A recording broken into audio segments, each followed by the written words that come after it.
Bismillahirrahmanirrahim. Qala ma'alif qadasallahu sirrah. Kebinasaan yang ke-12 itu. Al-afatu tsaniyatul asyarah. Ifsya'us sir. Kebinasaan yang ke-12, menzahirkan akan rahsia yang disembunyikan. Ini berhubung dengan masalah apa?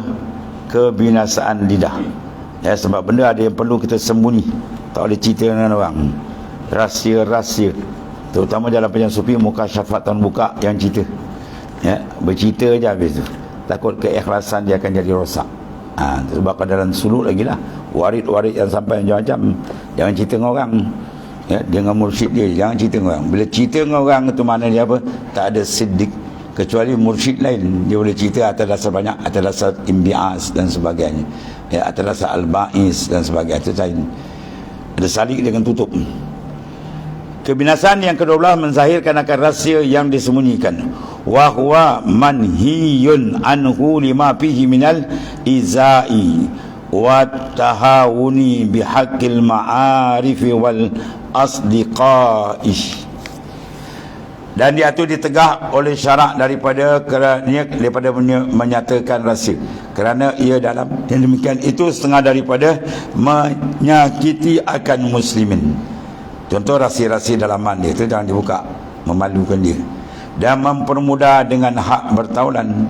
Ya, bila kita tak jaga itu maknanya kita macam tak jaga persahabatan, kerana perkataan yang disembunyi itu amanah tersembunyi. Kadang-kadang dia masalah cerita kita ni, saya awak seorang dirahsiakan, contoh dia dapat pula habis mesin.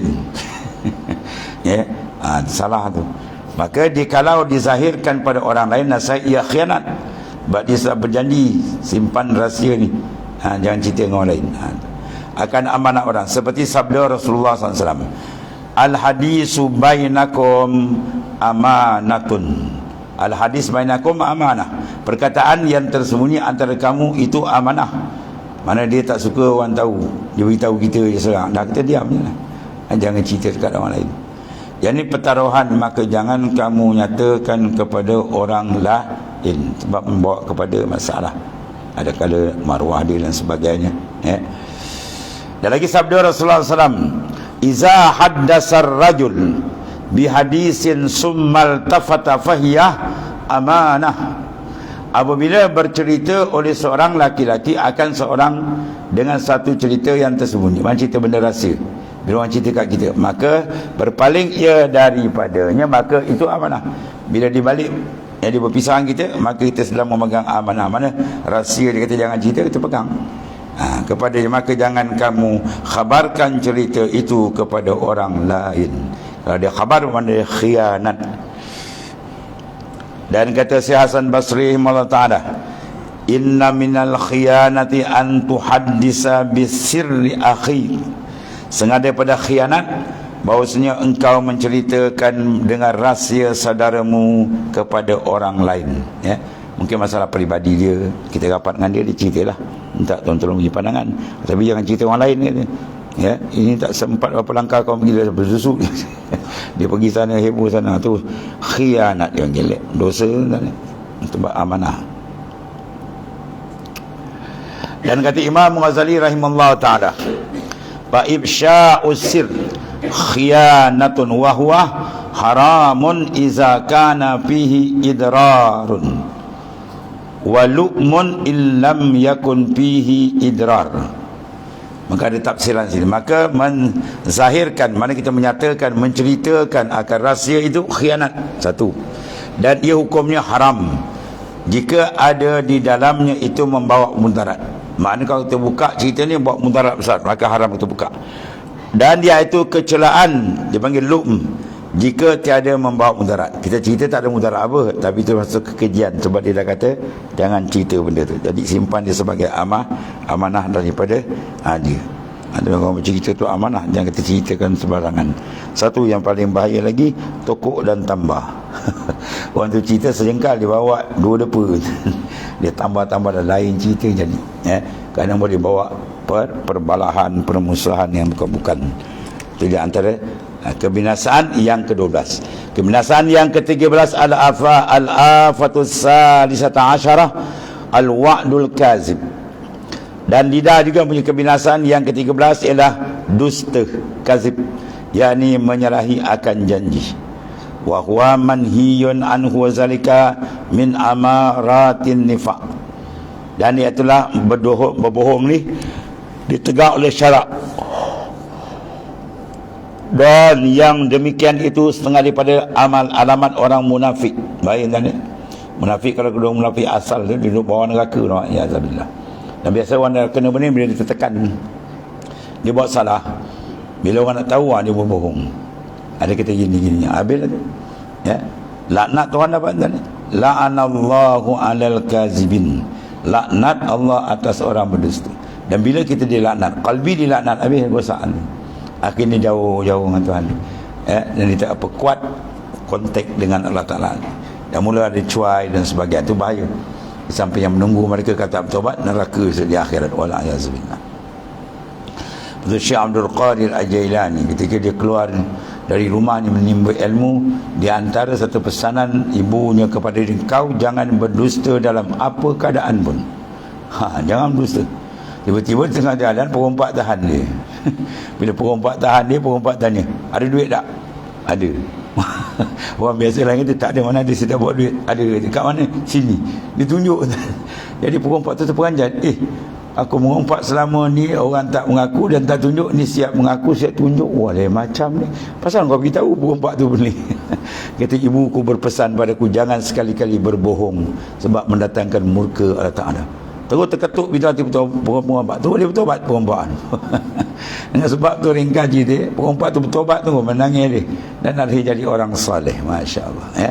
Itu kelebihan kita, jangan berdusta.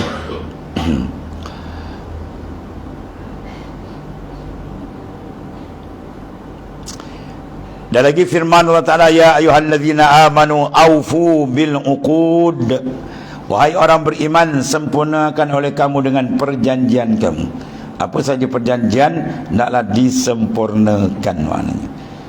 Dan lagi sabda Rasulullah SAW, al-aidatu atiyah, perjanjian itu ialah pemberian.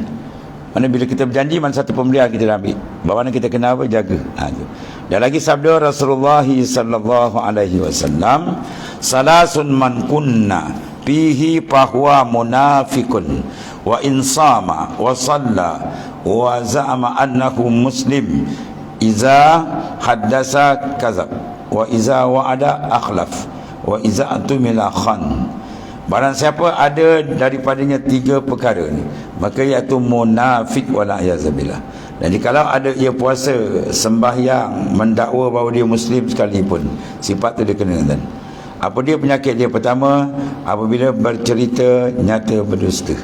Dia nak sedapkan cerita tu kan, dia masuk dah bohong macam-macam, suka orang dengar, rupa dia hakal ni. Satu. Yang kedua, apabila dia berjanji nasihat menyalahi. Janji bukan main lagi. Kemudian apa, tak bubuk insya-Allah, confirm. Tiba masa lain jadi. Itu semua berat.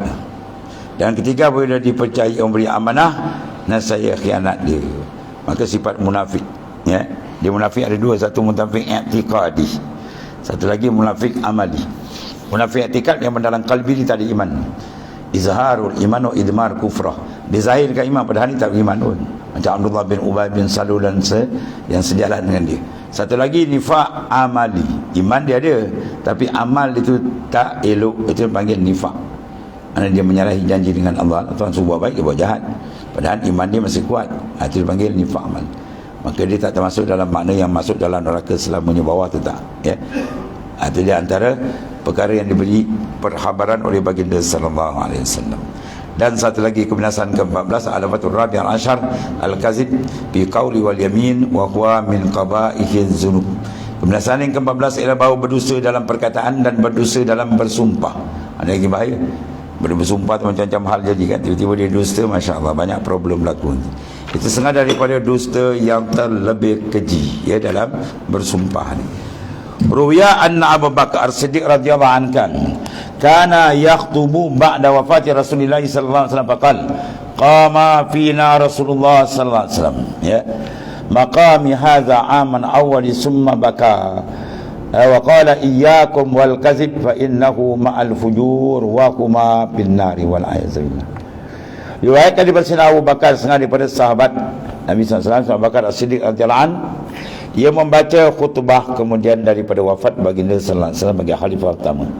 Maka ia berkata, berdiri pada kami Rasulullah sallallahu alaihi wasallam, pada tempat aku berdiri ini. Ini tempat aku berdiri, ini tempat Rasulullah berdiri, masya-Allah, pada tahun yang dahulu. Kemudian maka ia menangis, ya, seorang hati yang sangat lembut. Dia menangis, kemudian bersabda, ia takuti oleh kamu akan berdusta. Maka bahawasanya orang yang berdusta itu serta orang yang berbuat maksiat, dan keduanya di dalam api neraka, wal a'yazubillah. Itu di antara pesanan Sayyidina Abu Bakar As-Siddiq radhiyallahu anhu. Sabda Nabi SAW, innal kaziba bab min abwabin nifaq. Bahawasanya pendustaan, pembohongan itu satu pintu daripada beberapa pintu munafik. Dan lagi sabda Nabi SAW, wailun lilladzi yuhaddisu fayakzibu liyadhaka fihi liyadhaka minhun nas, wailun lahu wailun lah. Binasalah seorang yang bercerita maka ia berdusta. Sebab apa dia cerita dusta? Sebab tertawa daripada iman. Sebab dia nak ketawakan orang, nak keletik hati orang, dia buat cerita yang bukan-bukan, bohong tu. Jawab dia, binasa baginya, binasalah baginya. Kalau Rasul kata binasa, habislah tuan-tuan. Itu doa baginda sallallahu alaihi wasallam.